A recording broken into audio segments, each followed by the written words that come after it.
राधे राधे भक्तों, आस्था और भक्ति चैनल में आप सबका स्वागत है।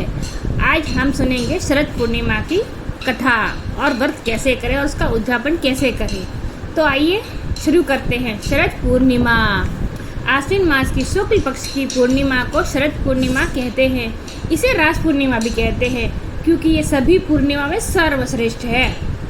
ज्योतिष की मान्यता के अनुसार संपूर्ण वर्ष में आश्विन मास की पूर्णिमा का चंद्रमा ही परिपूर्ण होता है।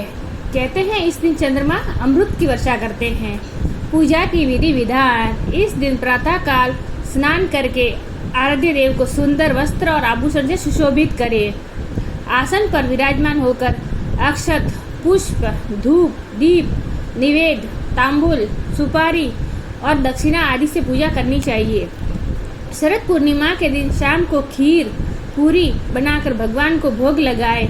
रात्रि में जागरण करके भगवान का भजन करें। चांद की रोशनी में सोई अवश्य पिरोए।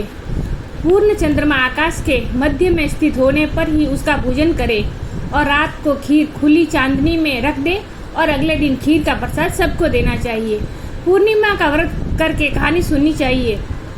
कथा सुनते समय एक लोटे में जल, गिलास में गेहूँ, दोनी में रोली तथा चावल रखकर कलश की वंदना करके दक्षिणा चढ़ाए। गेहूं के 13 दाने हाथ में लेकर कथा सुने। फिर गेहूं के गिलास पर हाथ फेर कर मिश्रानी के पांव स्पर्श करके गिलास उसे दे दे।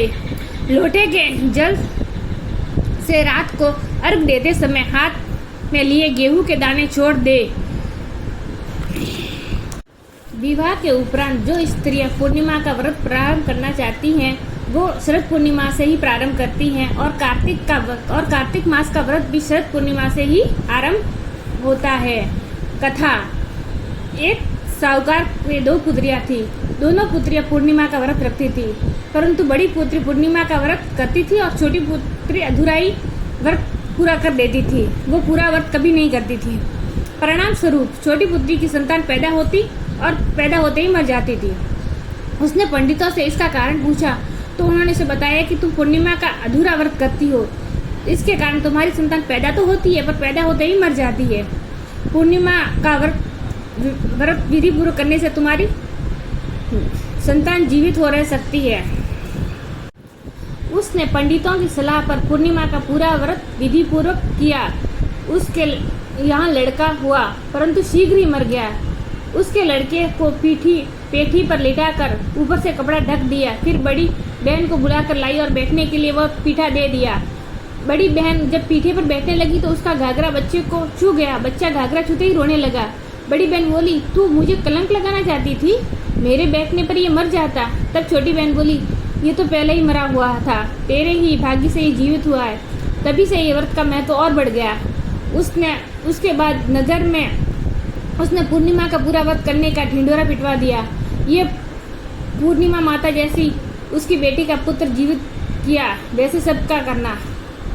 हे पूर्णिमा माता, जैसे आपने उसकी बेटी का पुत्र जीवित किया वैसे सबका करना और सबकी मनोकामना पूर्ण करना।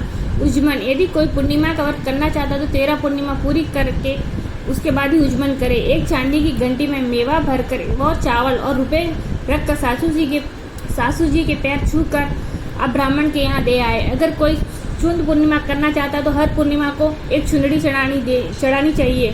अगर कोई चूड़ी पूर्णिमा करना चाहता तो 13 पूर्णिमा करने के बाद एक चूड़ा सास को दे और ब्राह्मणी को दे। जय जय शरद पूर्णिमा। जय जय माँ।